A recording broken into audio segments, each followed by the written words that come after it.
জাতীয় সংসদ ভবনের মানিক মিয়া অ্যাভিনিউ এলাকায় রয়েছেন আমাদের সহকর্মী সাদিয়া কানিজ। সেখান থেকে সরাসরি যুক্ত হচ্ছেন তিনি। সাদিয়া, শপথ অনুষ্ঠান ঘিরে নিরাপত্তা ব্যবস্থা কেমন দেখছেন এবং এই শপথ অনুষ্ঠানকে কেন্দ্র করে যারা সেখানে সমবেত হয়েছেন সাধারণ মানুষ এবং নেতাকর্মী, তাদের প্রতিক্রিয়া কি?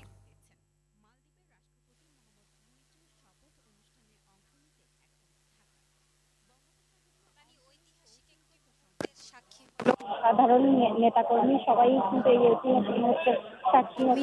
কিন্তু এই ঐতিহাসিক মুহূর্তের সাক্ষী হলো। আজ শপথ অনুষ্ঠান খানিকক্ষণ আগেই কিন্তু সংসদ সদস্যদের শপথ অনুষ্ঠান শেষ হয়েছে এবং এরপরে আপনি জানেন যে মন্ত্রী পরিষদের শপথ অনুষ্ঠান হবে।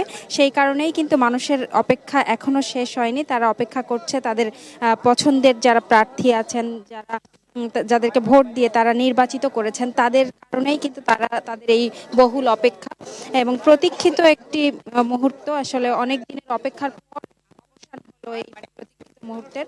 এবং তারা কিন্তু বলছেন যে তাদের পছন্দের যে তারা যেন তাদের প্রত্যাশা পূরণ করেন।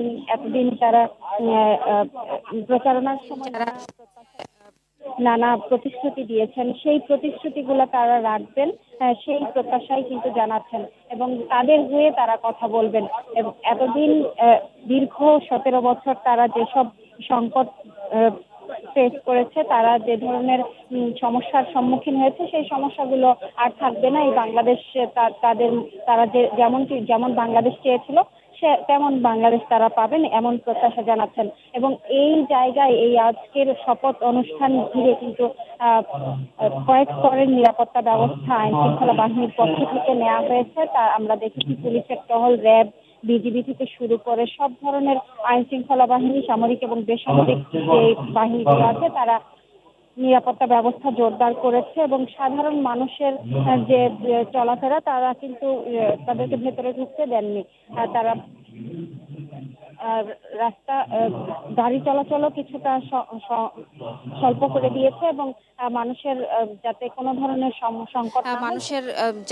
ধরনের সংকট না হয় সেই দিকগুলো কিন্তু তারা দেখতে ঠিক করে রেখেছে।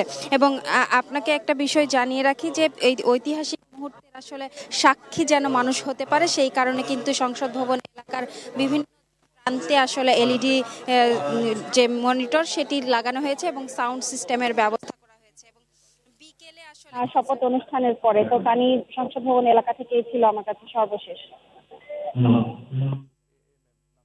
সাদিয়া, ধন্যবাদ আপনাকে।